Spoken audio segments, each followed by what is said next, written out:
Greetings, everyone. Welcome to New Thought Talk Show, where we talk about new things and perhaps give you an insight on what's going on in our world today.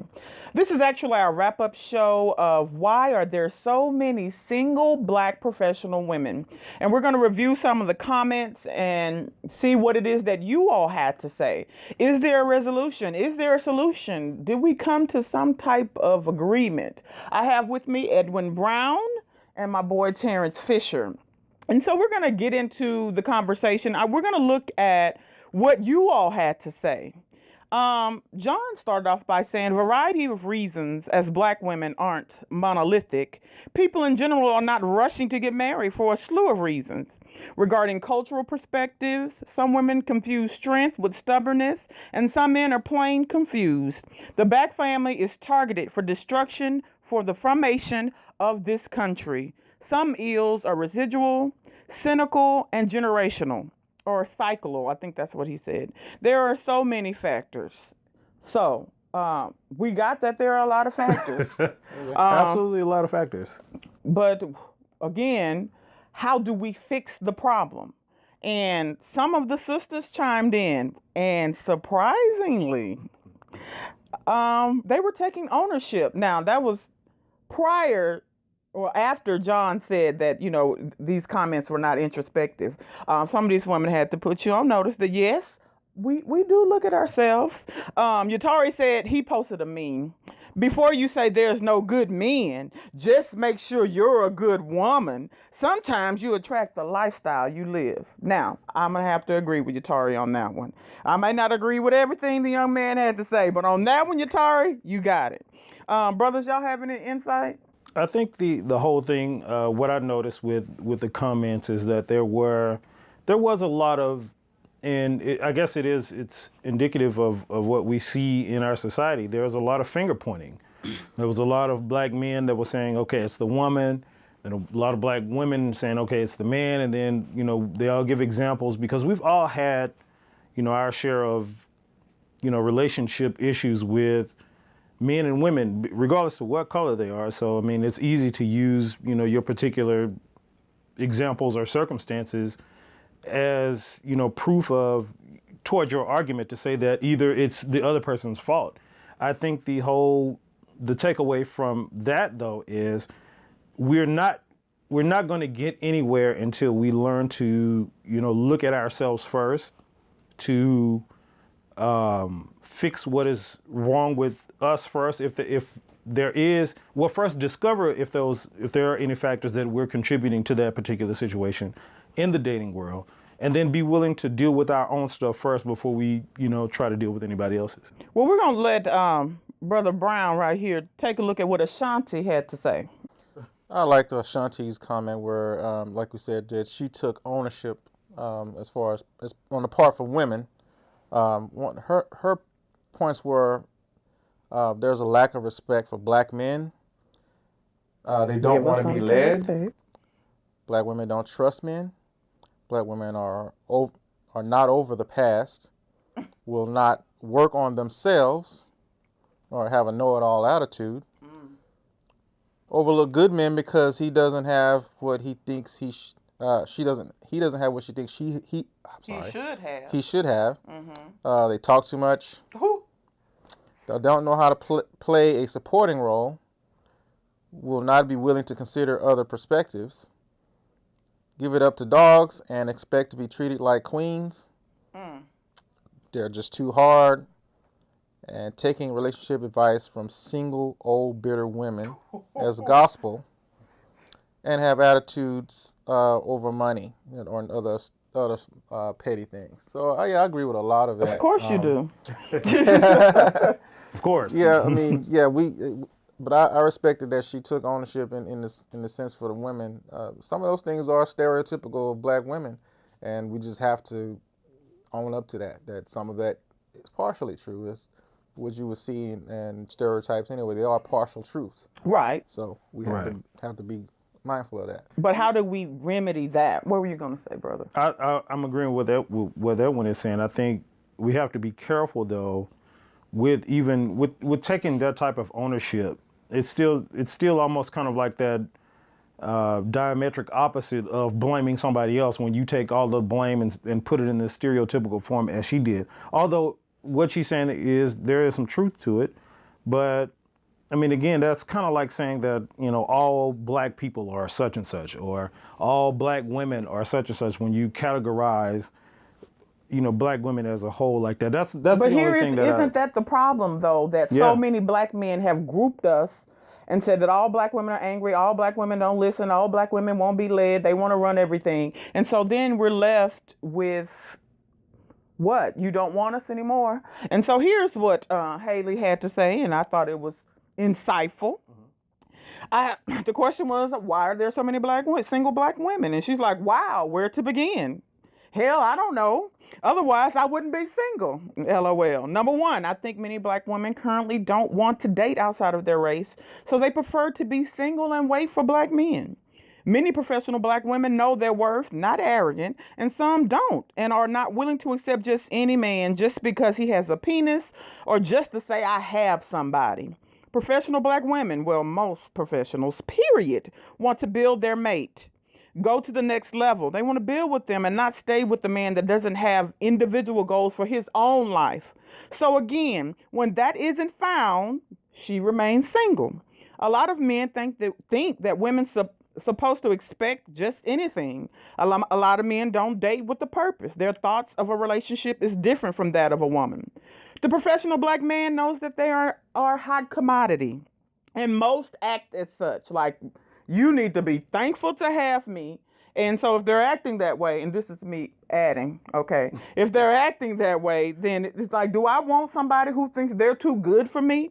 Some black men feel inferior. Now, this is a problem. On their own. It is nothing a woman is doing. They go into the relationship having these insecurities. Sure. They set themselves up for failure in relationships they know will not work, and it's not worth their time. Bottom line, just because you're a professional and great at your craft doesn't mean you know how to navigate and be in a relation with someone. I think there are a lot of different dynamics, subconscious thoughts as to why, honestly, this problem is systematic. And I thought that her points were excellently put. Now, Yatari came in, and he had something to say. What he had to say? What you said? Oh, you what you read said? what he What you said. said? Which one is it? And you know, read it sarcastically in the way he intended. I'm not sure that he meant this sarcastically. So let me just read it as it said. I don't know how he meant it. So this is my very pure, unbiased voice. Move that filter. So take Haley's words and replace where she. Y'all stop looking at me like that. 'Cause this is go ahead. Okay. So take Haley's words and replace where she says men with women. So meaning put women in place of men, and see how that sits with you. Then ask yourself, could that type of mindset be the reason he's single? Seriously, read through her good points, and he put that in quotations. Okay.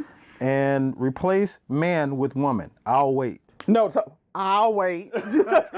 I'll wait. So he had the gone girl. Man, actually, he may have to go to the bathroom or something. He just like literally had to wait. So, but we don't you know what? I loved her rebuttal. Okay. She says, I agree. It could go both ways. I refer to women as well, hence number 7. But I can only give a woman's perspective as that is the only one I have. Oh, I mean, I can't tell you what a man thinks if we knew what you all were thinking. Now, to a certain degree, we may know. But if we really, truly knew, half the stuff that goes on wouldn't go on. And you know that's true. True. You don't have nothing to say? Another conversation right there.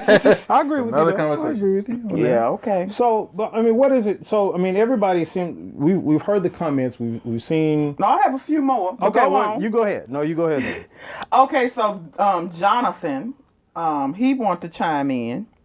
Brother, you read what Jonathan said, because I mean, this is what Jonathan said. I'll cover my boy. I'll cover my boy. Yeah, cover him. In a nutshell, men have trouble dealing with black women simply because we have to deal in all caps with black women. I feel you, bro. I feel you. There's some truth to that comment, bro. Some truth. There isn't a race of women more insecure, jealous, controlling, selfish, judgmental, and sister girl attitude bearing than black women. Nobody wants that all the time. And I had to ask, I mean, who's giving that all the time? I think perhaps you've run across some of the wrong women. And Samika responds, and she says, as much as it pains me to say this, I agree with Jonathan Robinson. We black women are a lot to deal with. My girl. And I understand how we can be exhausting at times. However, here's the switch. We can be a lot to deal with because we have grown tired of being disrespected, disregarded, and discarded for the social media accepted type of woman who is no way distinctive enough to encompass the devastatingly beautiful way we deal with the realities of life. We're just tired of dealing with deprecation, destruction, and dishonesty. Deal a better hand, or we'll continue to renege, undercut, overbid until we get a better partner who knows how to play. She didn't bust out some spades on us. She didn't went to the card games on us. But it's all good. Hey, sounds like blame throwing to me. That's what that is. No, listen, there was no blame throwing. Actually, it was. No, I mean, that's kind of what I was going to say too. And like I said, it's exactly what I said in part one of the video. So it all comes back to who hurt who first. Like, what came first, the chicken or the egg thing? Oh, here we go. Like, I mean, that's really what it is. Who hurt who first? Because for every woman that says, you know, the reason that I'm bitter is because some man disrespected me and all of this kind of stuff, there's another man right behind that to say, well, the last woman I was with, like, she cheated on me and she was twerking all on Instagram and all this stuff too. So, I mean, everybody has that story. But my thing is that isolated to black women? It is not. Agreed. That is a people issue. I agree with that. But we are so set on having this crabs in a barrel mentality. We pull each other down instead of lifting each other up. And that happens far too frequently in the black family. Now, Mia said she loves the talk show. Thank you, girl. All right. Thank you, Mia. But she says she's been told that white women are submissive to their man.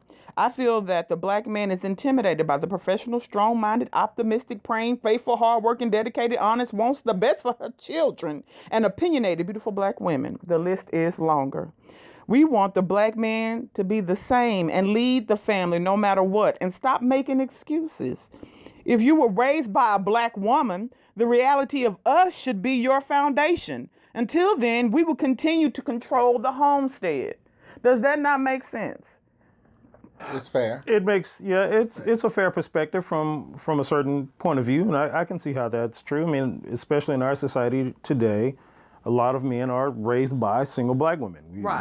We talked about that, but as you said, as you pointed out in the video, that no woman can do a sufficient job with raising a man to be a man. Right. So just with that alone, I mean, that discovers, or that says deficiency. When you have a single black woman that's trying to raise a man to be a man, although he has a black woman there, you know, that he learns to respect his mom and stuff like that.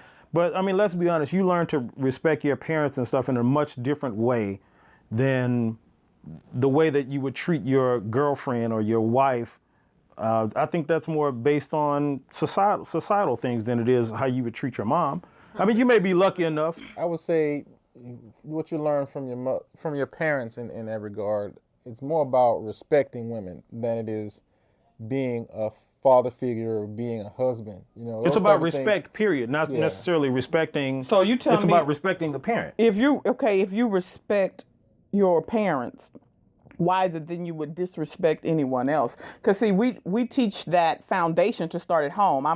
You respect me and you respect other adults out there. Respecting authority. Yeah. Right. So we're not necessarily saying it just has to be authority. We show respect within the family. You teach the siblings to respect each other and love each other. That respect should be spread abroad. So if you're going out disrespecting the black woman, calling her out her name, these are things that didn't even used to occur back in the day. Calling her out her name, and I can say that I have, in a relationship, if you were my man, you had one good time to call me something other than Katrina Nicole Reese, sweetie, baby, sugar, honey, pie. Something. I just didn't. There's certain things you teach people how to treat you. Sure. So you're not going to disrespect me. But it's sad to me that you come in with the mindset that it is okay to disrespect me. Why? And then why then you say, oh, y'all not submissive, y'all don't listen, but you want to cuss me out and then expect me to turn around and cook your dinner?